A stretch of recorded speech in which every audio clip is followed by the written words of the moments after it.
and welcome back to my channel. For those of you that don't know me, my name is Amy and today I am going to be doing another foundation review for you guys. Today we are going to be doing the Maybelline Dream Satin Liquid foundation. This is kind of part of the Maybelline Dream range. I think they've got the Dream Satin, the Dream Matte, Dream whatever it is. This is one of the ones that I picked up quite a while ago. I have made a decent dent in it, but it's definitely quite a pale shade. They do go very pale with this foundation.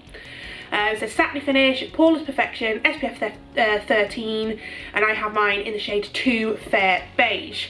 One thing I do like about Maybelline foundations is that kind of going against the grain of the drugstore. A lot of their paler shades they do in quite a yellow kind of beigey undertone, so actually that's quite a good one if you do have kind of sallow or yellow tone skin on the paler spectrum. But yeah, we'll dive straight into it. I'm gonna prime my face as per usual, my last few videos, with the L'Oreal Infallible Mattifying Primer. This has just been my primer of choice lately because it's the smallest one that I own. So as with all my foundation reviews, I'm going to apply one side with a sponge, one side with a brush. I'm going to start with the sponge side today because I find it gives it more time to set. So it's definitely quite a thick liquid verging on a cream. It's definitely not running down my hand really at all. Went in with the brush there. Great job, Amy. And this is definitely not going to match me because this is a very pale colour from a very long time ago. I say a very long time ago, like 4 months ago when I didn't go outside.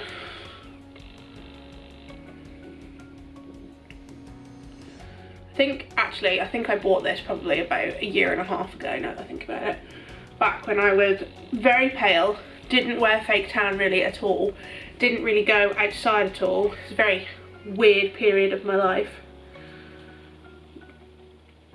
And I just wanted like the most matte blank kind of ghost-like complexion, and at the time I think even I made the comparison that this foundation might have been too pale for me, which is quite good frankly for the drugstore, coming out with foundations that are too pale for pale people.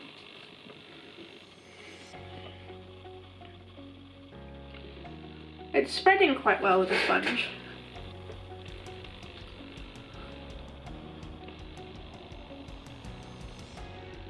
I have put a decent amount of product on there. It's looking good across my forehead, it's looking good kind of, I think around my nose it's looking a little bit weird. It's not quite adhering as well as I'd want it to.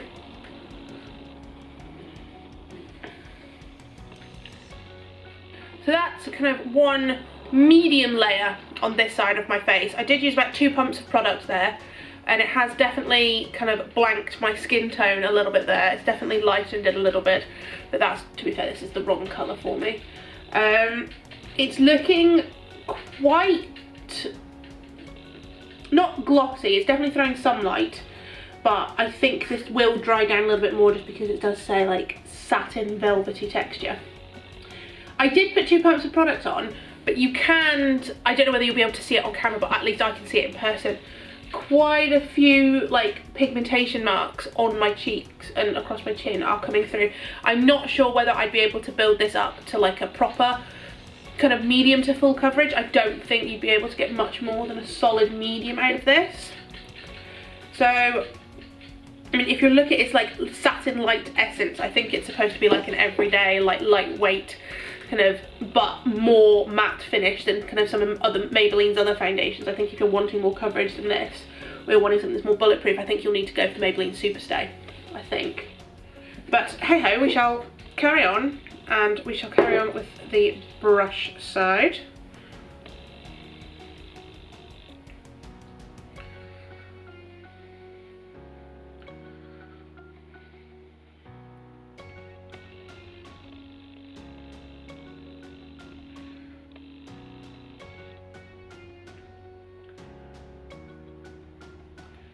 Spreading really quickly actually with the brush. I am detecting a small kind of fragrance in it, so if you're adverse to fragrance in your products, maybe give this one a skip. So I would say there's a similar layer on this side of my face versus the sponge side. I use just over a pump on this side of my face, where I use 2 pumps on this side of my face. It looks nigh on identical everywhere. I haven't got brush marks kind of in my foundation, which I have been having in a few of my foundation videos, except across my nose. Aside with the brush, it hasn't really adhered to my nose at all, and I don't really want to look like Rudolph. So I'm gonna have to cheat a little bit, and I'm gonna have to use the sponge to put the remaining kind of dispensed product here on my nose, just because I don't want to be looking like Rudolph.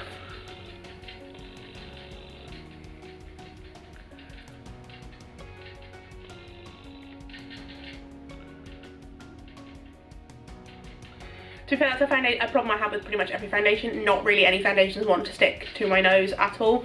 So this isn't just an exclusive problem to this foundation, it's pretty much every foundation. But I would say it looks now identical on both sides of my face. I think the sponge hasn't appeared to have added that much hydration, because in terms of glossiness it looks not that glossy, frankly, on either side of my face. I am looking quite pale and quite ghostly at this point. Which is very entertaining, because I think I bought this foundation back in the day when I didn't wear bronzer. So this is definitely a look, but hey ho. I am gonna go put the rest of my makeup on, and I'll check back in with you guys when I'm finished. BRB. And I am back. So I'm looking a lot paler than I normally would be looking, obviously, but all of my products applied like really quite well over the top of it. I think, however, because I had to put a couple of different layers of the foundation on my nose because it wouldn't stick, when I then powdered over the top of it, it has gone a little bit cakey and a little bit like with that weird texture around like the crevice of my nostrils. Everywhere else, although it does look really good, I haven't done a lot of makeup today, so I'm literally just filming like a couple of bits of videos, and then I'm going into town to buy some scrub. So that's basically about it. But yeah, I mean, it's looking pretty good at the moment. I'm just not convinced of how it's sitting on my nose. But anyway, I'm going to go wear this for the rest of the day, and I'll check back in with you guys in a bit to let you know how it's going on. Lighting is terrible everywhere. Hello YouTube humans, I am back. So I've been wearing this foundation now for about 5.5 hours now. And I have had a mask on for like quite a large portion of the day. So it has come off a little bit on my nose, but everywhere else it's actually looking pretty good at the moment. I'm actually surprised. I didn't think it would look as good as it does at this point in the day. Trying to get somewhere where you can actually kind of see my face. There we go.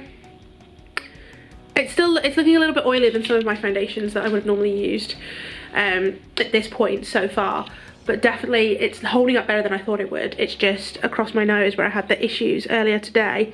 It's come off a little bit on my chin, and the texture's still there on my nose. But you know, I'm going to continue wearing this for the rest of the day, and I'll check back in with you guys in a bit. Hey guys, back again for my final check-in. So I've had this foundation on for 9 hours now at this point. And other than where it's come off across my nose and looking a little bit dodgy on my chin, it's actually looking okay everywhere else. I remember, for whatever reason, this foundation being a lot higher coverage than this. So for me, like you can see all like along here, like these marks and stuff that normally on a day-to-day basis my everyday foundation would just cover up. For whatever reason, this foundation doesn't seem to be doing that. And I did apply quite a lot of it. You can't see as many marks across my forehead, so potentially it's just where the mask has kind of irritated it and made it rub off. It did have the issue earlier in the day with the texture on my nose not looking fabulous, because I had to layer it up because it literally wouldn't stick to my nose. So this is definitely not like my most favourite foundation. It is obviously a foundation that I will use and get use out of, because I think it does look quite nice on my skin, having been there for 9 hours. But it's definitely not like my be all and end all foundation. But yeah, like I'm relatively impressed. It's one of the more expensive drugstore foundations that I've tried. But all in all, it's just, it's okay. You can hear my brother laughing in the background, that's hilarious. Anyway, I hope you guys have enjoyed this video. Hit the subscribe button if you haven't done so already. Don't forget to turn the notification bell so you don't miss any of my future uploads, and give this video a big thumbs up so more people can find it. And other than that, I'll see you next time, guys. Bye.